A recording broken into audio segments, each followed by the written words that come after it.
আলাইকুম, আমি নুসরাত জাহান লিয়া। কেমন আছেন আপনারা? আলহামদুলিল্লাহ আমরা ভালো আছি। চলে এসেছি প্রতিদিনের ব্লগ নিয়ে। আজকে চলে এসেছি আমি একটা ভাঙাচোরা রান্না নিয়ে, মাছের মাথা, আলু আর শাকের ডাঁট দিয়ে। আসুন দেখাই, শেয়ার করছি আপনাদের সাথে। তো কড়াই বসিয়ে দিয়েছি, কড়াইতে দিয়ে দিচ্ছি তেল, দিয়ে দিচ্ছি পেঁয়াজ,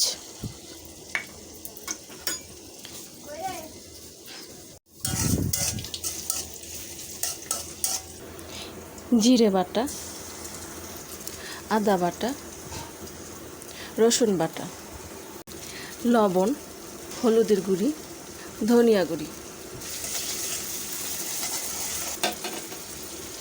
দিয়ে দিচ্ছি, কাঁচামরিচ,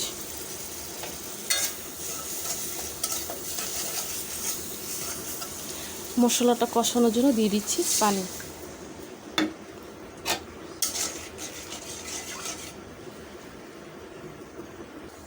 এখন আমি এর মধ্যে দিয়ে দিচ্ছি দুটো মাছের মাথা। মাছের মাথা দুটো দিয়ে দিয়েছি, দেখেই বুঝতে পারছেন গ্যাস একেবারেই অল্প। মাছের মাথাটা মোটামুটি কষে আসছে। এখন আমি এর মধ্যে দিয়ে দিচ্ছি আলু। আলু দেওয়া হয়ে গেছে।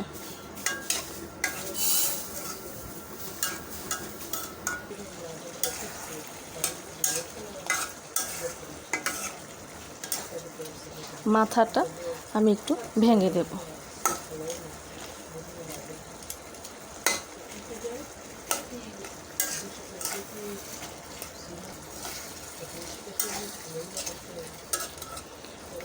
আধ ভাঙা করে দিয়েছি। এখন এর মধ্যে দিয়ে দিচ্ছি আমি কলমি শাকের ডাঁট।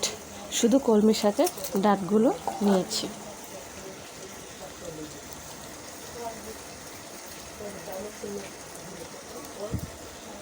এখন এটা নাড়া দেব না, একটু পরে নেড়ে দেব।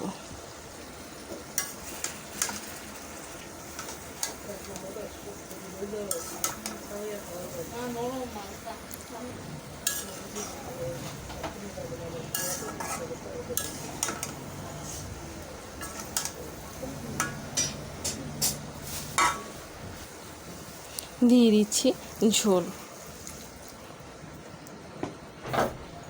ঝোলটা দেওয়া হয়ে গেছে।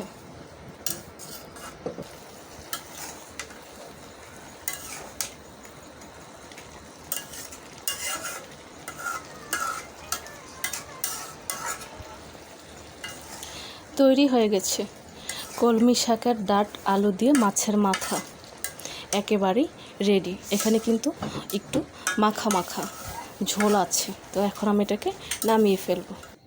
তৈরি হয়ে গেছে কলমি শাকের ডাঁট আলু দিয়ে মাছের মাথা, ভাঙাচোরা একেবারেই রেডি। আশা করি এইরকম করে বাসার সবাইকে নিয়ে খাবেন। এটা খেতে কিন্তু খুবই মজা। মানে খাওয়ার পর না শরীরটা অনেকটা ঠান্ডা লাগে। ভালো লাগবে। ভালো লাগলে কমেন্টস করে জানাবেন, সাবস্ক্রাইব করে দেবেন, আমার পাশে থাকবেন আর আমাকে অনেক অনেক সাপোর্ট করবেন। আজ এই পর্যন্তই। সব ভালো থাকেন, সুস্থ থাকেন। আবার আসবো। আল্লাহ হাফেজ।